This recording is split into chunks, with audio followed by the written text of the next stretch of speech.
Cup kicked off with an early action between Iganmu and Imperial in a late midweek encounter.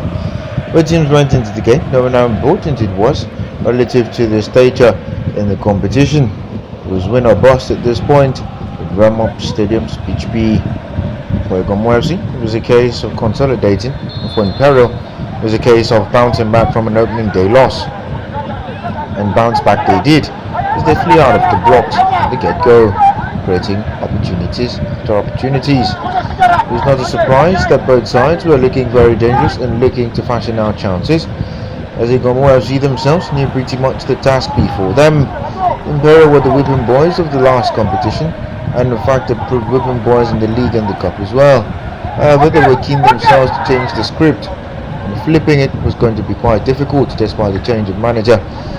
However, it was a situation they themselves had to take control of originally. The chances would continue to come for both sides, however they would fail to find the finishing touch, as both teams continued to labour belatedly. It could not be a surprise as both coaches caught frustrated figures, animated with their toe.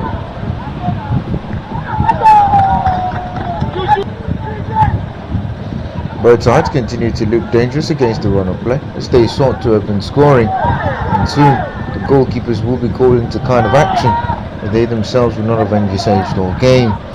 Both teams continued to look likely to score, but none could find the confidence they so required until Samuel rose highest to power on a header to give Imperial FC the lead. It was the kind of upset and the kind of goal that many Iganmu fans were not expecting.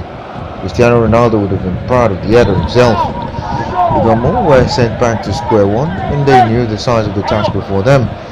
Having dealt with Imperial last season, they went for the jugular, going for the throat, but they could not find the scoring edge, with their opponents standing firm. At half time, it was Imperial who led by a goal to nothing.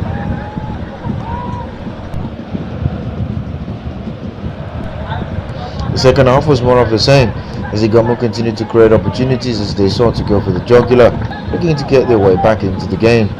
The tactics and strategy for Imperial were pretty clear at this juncture, as they knew all they needed to do was to sit back and defend, and hope that they could get a break against the run of play. The lucky break would continue to come. Well, the lucky breaks, we would call them, as they created the few chances they could. Iganmu, who had the flurry and gloves with them, could not convert theirs, including the ones coming from out wide. It was quite a cause for concern, one that the coach would definitely be left scratching his head over.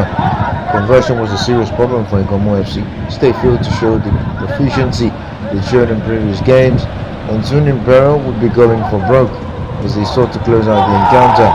Close out they did, with Iganmu firing on with only 13 minutes to go against the run of play. The chances weren't much, but they maximised them to full effect. It was something they had failed to do in previous TCC Cup encounters.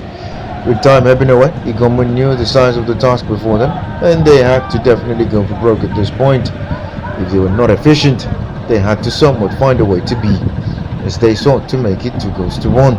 Imperial were standing tall themselves, as they looked to see out the result, and against the run of play every time they poured forward, it looked like they were going to score another goal. However, the conversion would not come, and Iganmu themselves would have an opportunity to reduce the deficit, with Barry Geshin firing home to make it 2-1. It was the kind of consolation they needed as time ebbed away. Time to get another one would not be available for Iganmu FC, as Imperial were sturdy as they saw out the results conveniently themselves. It was the first time they'd been in that position in the TCC Cup, and it was one they would conveniently seal off as they secured the first 3 points of the campaign, while Iganmu was back to the drawing board.